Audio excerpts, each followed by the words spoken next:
I got nominated by USC for their merit scholarships, and I had an interview towards the end of Feb. So during the interview lasted about half an hour, and they asked me basic questions about why I want to study my major. And it was a little different from the other interviews, considering that I'd already gotten in and it wasn't conducted by an alumni.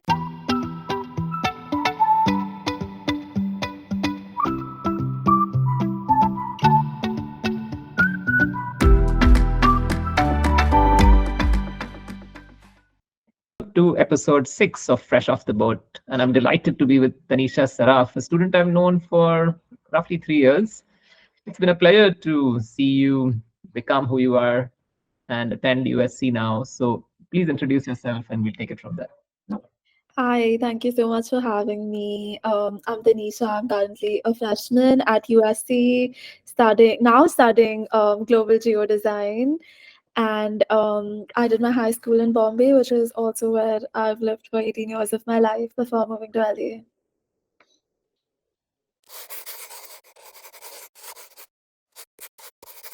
Okay, being in high school and aspiring for top universities is always a challenge.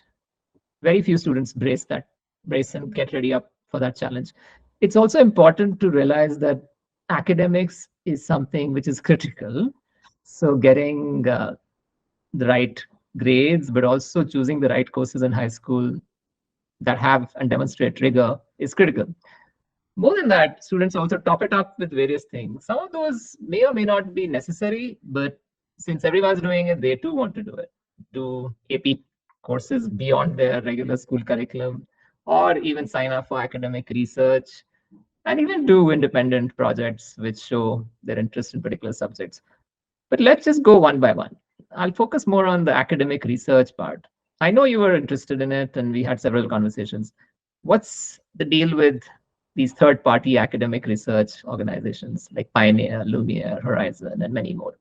Why did you choose to go with them, and what was the end result, and what did you really learn? So I remember applying to Pioneer at the age of 16, back when all I knew about research was just another box I had to tick off on my college application.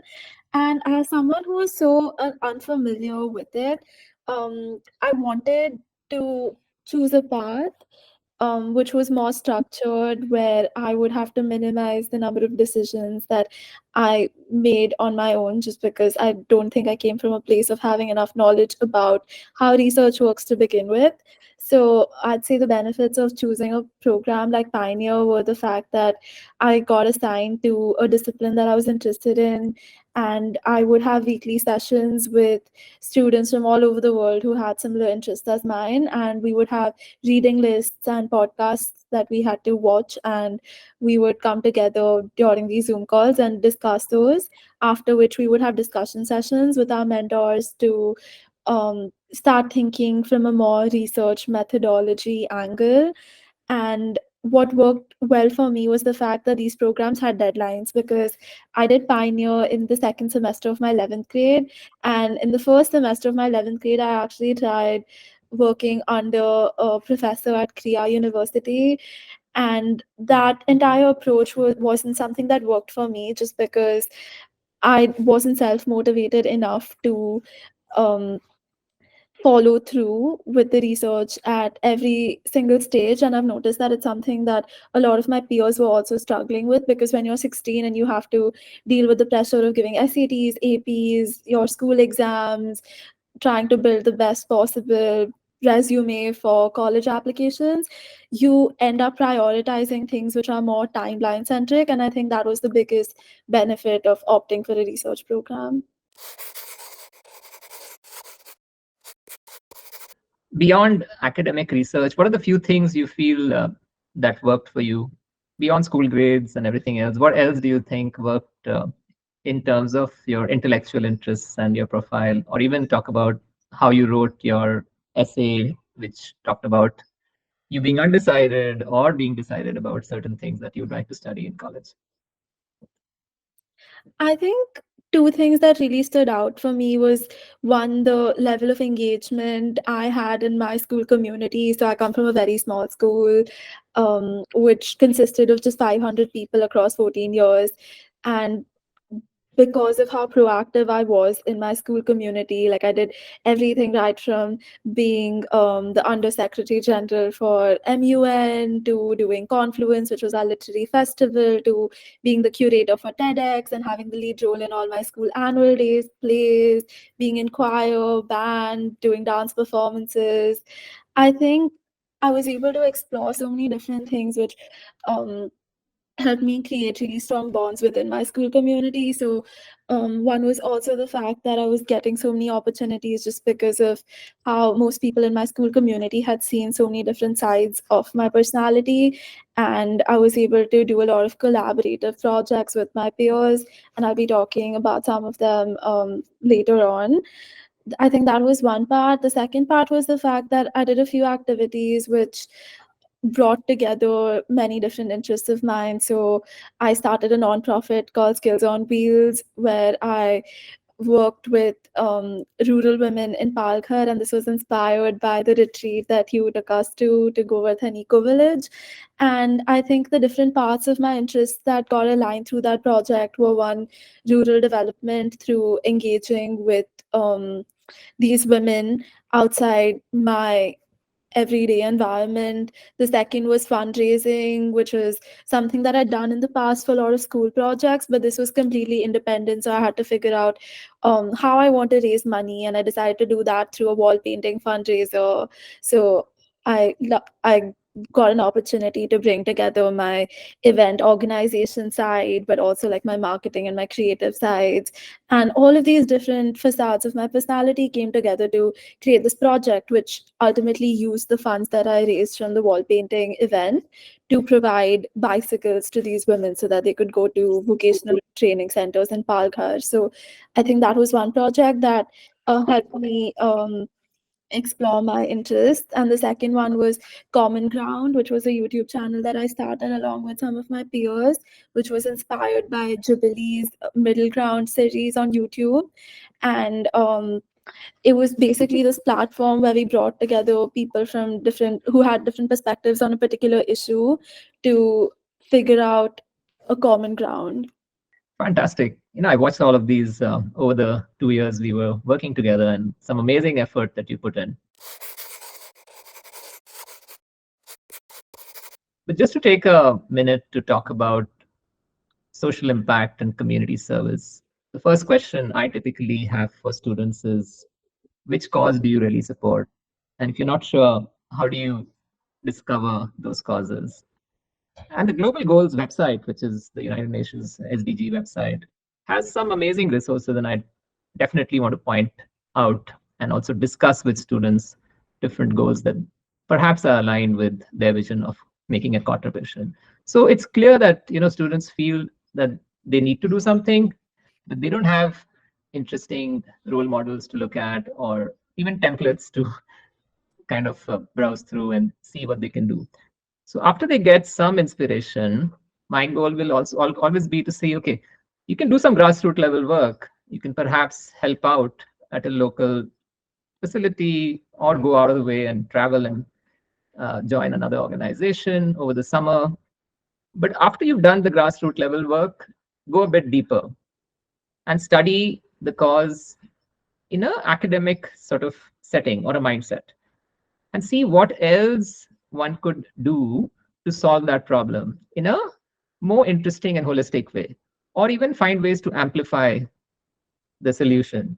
So these are a few tips I shared, and I'm glad that you took that up and it was so successful. So going forward, I think you'll be perhaps doing a lot more for the community, but more on that later. Now let's switch to your life at USC. How's it been moving to the US? I know you had options. You were torn between two continents. Studying at Sionspor was always an option. How did you give that up? You chose USC, and how did it work out? So I definitely say that my biggest challenge moving to the US, and it continues to remain a challenge for me, is the adjustment food wise. This is something that I severely underestimated before coming to college. And also, I did struggle a little socially towards the beginning because USC, as you know, it is a very social school. And back in high school, everyone would always describe me as a very extroverted and outgoing person. But coming to USC made me realize that I just I was just a person who was good at talking endlessly, and that didn't necessarily make me social. But I think I've grown from that point and learned how to become a much better conversationalist. In terms of choosing between the two continents, I think a big part of why I chose USC was the scholarship that I received from the institution. And the second aspect was also the fact that I was essentially choosing between a dual degree program at CIOSPO Columbia versus coming to USC and doing a 4 year traditional program. And based on my personality type, I figured that an environment where I get more time to transition into the environment and figure out how to build my own network and community would give me better long-term gains than going to an environment than doing a program where I essentially have to switch environments after 2 years. How were your first few weeks at USC in terms of settling down? And perhaps this was your first roommate situation, which would last a full semester. So many changes that one grapples, meeting new people, trying out new things, joining so many clubs and organizations. Knowing you, you probably are a very busy student at USC. So yeah, give us a rundown on how it all began and how did you start then finding some semblance and setting out your own pace to do certain things that you like and then maybe ignoring a few things you don't.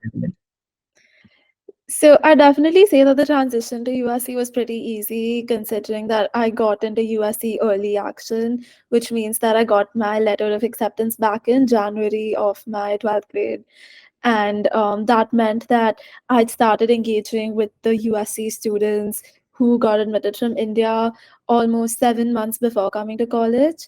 And I got many different opportunities to get to know them over the summer. So I already walked into USC having like 100 familiar faces over the summer when I was traveling across the country.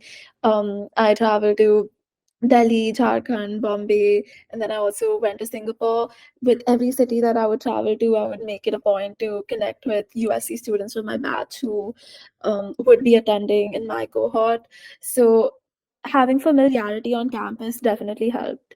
Um, Linking that back to my current social life, I'd say that hardly one or two of the people I met back then are some of my closest friends now. But in terms of transition, it really helped to know people.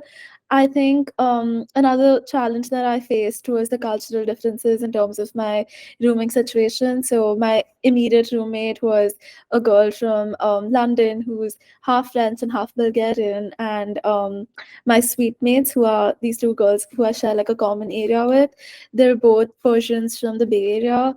So in terms of communication and values that they prioritize, I think there were some large differences. For example, I remember in my first week when I'd gotten the vacuum cleaner and I was just cleaning my room, I thought that it would be a really nice gesture to also just clean the other side of the room that belonged to my other two suite mates. But then, after some self reflection, I realized that they'd probably consider it to be an invasion of privacy for me to enter their room without their consent. So, I think just because of the fact that I've grown up in India and lived there all my life, there were a lot of values that I was very accustomed with. And so moving here, I had to make an effort to um, look at the situation from several different perspectives. I also think there are a lot of cultural differences in lifestyle and communication style. Like, for example, with most American people, what I've from what I've noticed is that they'll talk to you up to a certain point, but to for that friendship to escalate from level 1 to level 2, there has to be substantial value addition from both sides. and then you keep progressing higher up that ladder based on what the value exchange is. Whereas with Indians, I feel like we're more open and we share things with strangers far more easily. So some of the challenges that I faced towards the beginning of my semester at USC were figuring out how to provide that value to students from outside India, and also how to be able to take that friendship from a superficial level to something more substantial. Yeah, thanks. Those are really interesting insights on cross-cultural sort of understanding and human behavior across these cultures. So moving forward, I know let's talk a little bit about the academic choices, resources that you used on campus to figure things out, and still figuring things out, I guess, in terms of your majors. And tell us also a little bit about the honors college program. How does that work? How do all presidential scholars live in a cohort which is separate? What are the other benefits of being a presidential scholar? So maybe start with the presidential scholarship application. Is there any difference in the presidential scholarship application? And what else do you really need to do beyond sending the Common App? Are there interviews or additional writing samples that you need to submit? So yeah, tell us more. So I actually didn't know that USC had a scholarship for international students until I actually received it. And it was very funny because the process at USC works in a manner such that if you submit your application by the early action deadline, and I believe for film majors and other portfolio-based majors, the deadline is a little later, so it's December 1st. And if you're not an art student and you submit your application by November 1st, or if you're an art student and you submit your application by December 1st, you automatically get considered for scholarship. And you receive your acceptance letter towards the end of January, and you receive your scholarship result towards mid-Feb.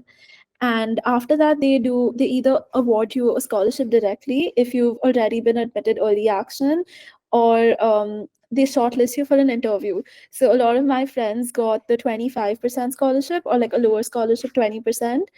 And there's no interview for those scholarships. The school directly offers them. Some of those scholarships are awarded directly by USC admissions, whereas a few of those are offered by the department. So, for example, a lot of people get the Dean Scholarship, but from the Viterbi School of Engineering, or the Marshall School of Business, and not directly from USC. So there are differences in those type of scholarships that are awarded. I got nominated by USC for their merit scholarships, and I had an interview towards the end of Feb. So during the interview lasted about half an hour, and they asked me basic questions about why I want to study my major.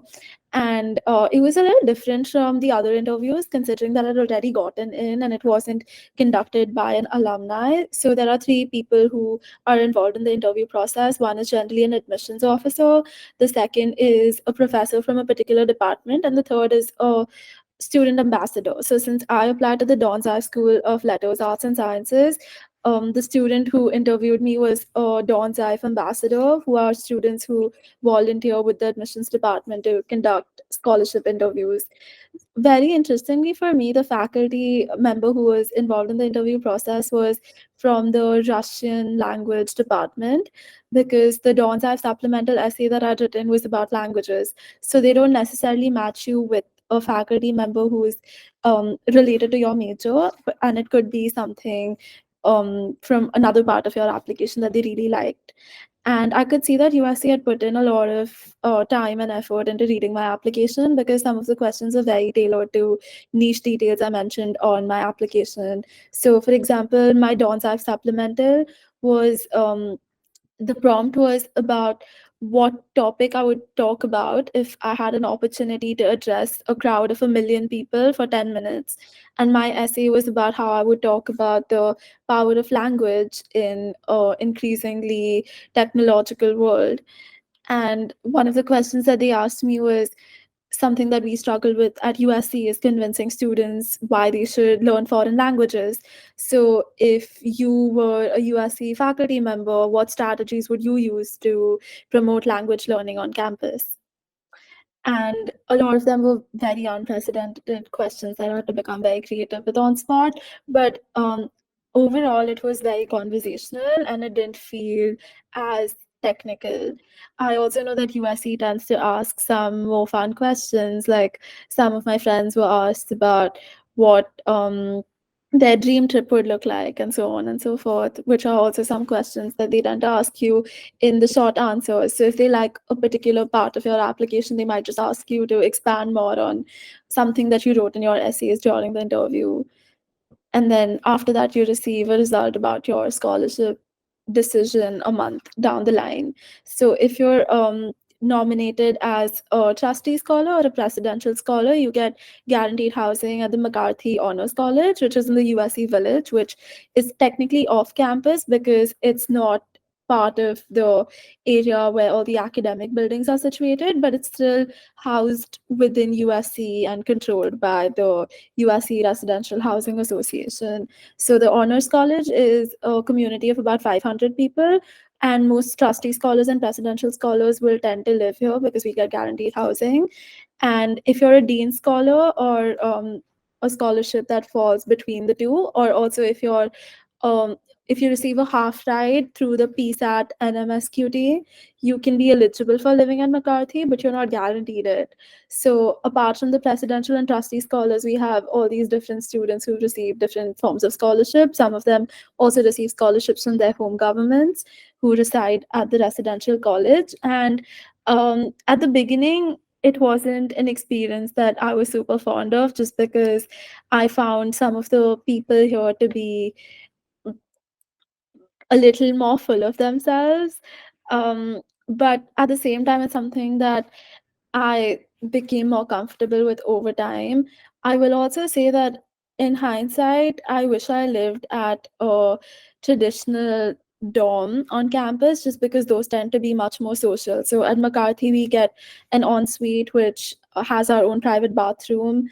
And just because of how spacious the rooms are, people tend to prefer to study within their rooms, and that automatically reduces the social interaction with other people on your floor. So it's not as community centric.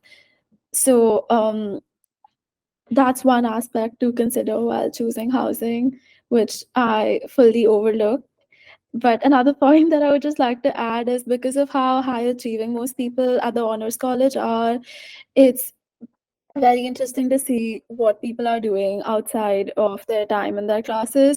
So, for example, out of the 9 Indians in my year who live at the honors college, 3 of them are part of a business fraternity at USC, and they launched their startups about a month ago. And then 2 of them, one of them is interning at JP Morgan this summer. Another one of them has his own neurotech organization. So I will say that because of how high achieving everyone is, everyone's doing really cool things with their lives.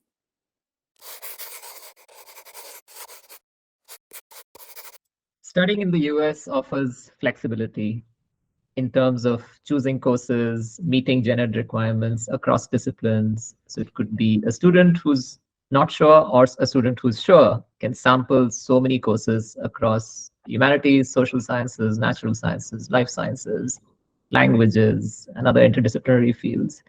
So the value of a liberal arts and science education at a school like USC, which is also an R1 institution with fantastic research outcomes for undergrad students and going right through PhD levels for various disciplines.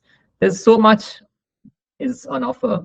Students can sample so much. They can learn from peers, they can learn from seniors, they can learn from grad school students, PhDs, professors, participate in research activities, or even just attend classes across colleges within a university. So, Tanisha, you've at that threshold where you're also deciding so many things. You entered thinking economics, psychology, sociology. So, how is it that the journey for still ongoing journey to discover your major has panned out? I think back in high school, choosing my major was more driven by factors like, okay, how does this sound in theory in terms of it sounding like a reputable enough major to talk to people about, and also it coming from a place of interest, right? Now, coming to college, I've realized that your major is about so much more than these different things, right? So, for example, being a business major is not about taking business classes as much as it is about tapping into the entrepreneurial culture, or joining consulting or finance related clubs where you get to gain more practical experience. So the way in which the approach that I've taken to navigate my major is, one, what are things that I get to learn exclusively in these classes, which I cannot self study. For example, a lot of the content that I was studying in my psychology classes were things that I could possibly gain the knowledge from just by taking an online course or reading a research paper or reading a book for that matter. So that's one criterion I use to figure out my major. The other is the approach that students take in terms of doing things outside that particular major. For example, geodesign majors do a lot more spatial analysis because the program prepares you to develop these GIS skills, which are very unique to this particular major, and they can't be substituted with another skill that you can self learn. So I think these were the two main parameters that I used, because back in high school, most of my learning was external. It was through like a teacher who was teaching me something in class or going to a tuition. But now, because a lot of my learning is self controlled, that's the approach that I've taken to figuring out my major.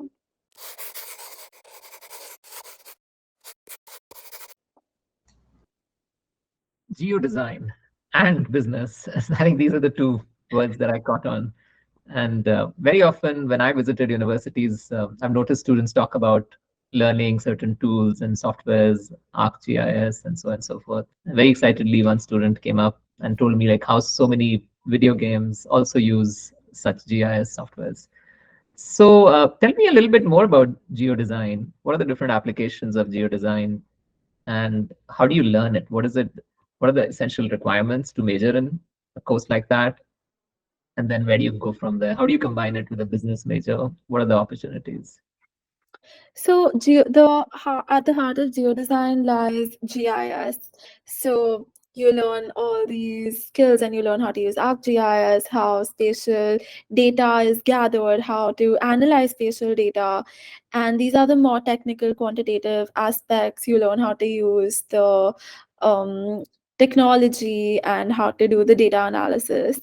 And beyond that, there's a public policy track which you take upon to understand how law shapes decisions related to urban planning and construction.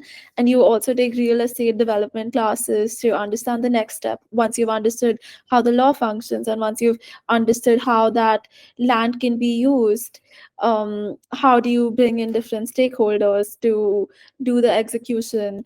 And then the design component of geodesign comes from the architecture sequence that it involves, where you take classes related to um, archaeological histories, and you learn basic sketching techniques. And after you do these three different components, you get to choose from a range of electives from urban planning, public policy, architecture, real estate development, and spatial analysis.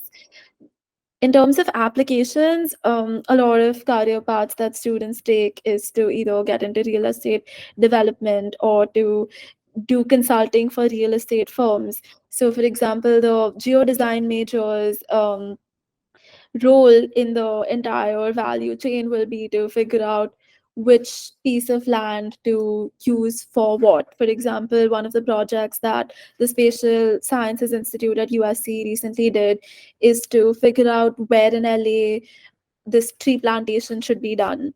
So they keep doing a lot of collaborations with government related organizations and NGOs to figure out which land to use for what purpose. And that's where the whole ArcGIS aspect comes into play. Since you're also interested in business and you're surrounded by kids from India looking at becoming entrepreneurs, what's the rub off been, and are you moving in that direction? You did mention that you might be considering the Marshall School. How easy or difficult is it to transfer within the university to a school, and how are you thinking of planning to do that? So at USC, the culture is very entrepreneurial, and a lot of students, if they have the space to do so, will add a second major from the Marshall School of Business. So there are two ways of transferring into the Marshall School of Business. Once you've gotten in, you can send them an email and show demonstrated interest. So a lot of students tend to get in before even coming to college. They already get into Marshall just by sending an email. Unfortunately for me, that wasn't the case, and I had to do an official application. So when it comes to transferring to Marshall, they ask you to take a prerequisite math course, which I was able to waive off because of IB, and then a microeconomics for business course, which was very similar to the IB economics higher level course. Um, After taking that class, you're expected to get like an A minus in the class, and you're expected to have like a cumulative GPA of about 3.8, after which you can submit two optional essays, and that's what the application process looks like. It's highly dependent on your score in that econ class and also your GPA. And it's a relatively easy application compared to all the tedious college applications we're used to doing in high school. In terms of adding business on as a second major, I find it really valuable in terms of the skills that I'd get to learn through the course. For example, learning how to pitch to audiences, learning how to network. For example, at the Marshall School of Business, most classes will have about 40 to 50 people. But unlike the classes at Dawn's Ive, all those 40 people know each other. Even though they may not necessarily be friends, they know enough about each other to be able to use the other person as a resource and to be able to extract value out of being connected to them. So I think it's a big upscale in terms of the social skills developed, and also developing the risk taking abilities, because a lot of students will combine niche interests of theirs with business and launch a startup right out of college or even through college. Thank you so much, Tanisha. It's been such a pleasure just reconnecting and learning so much about USC. We read, we visit colleges as counselors, but there's always something new that we learn when we connect with students. So thank you. Thank you for your time.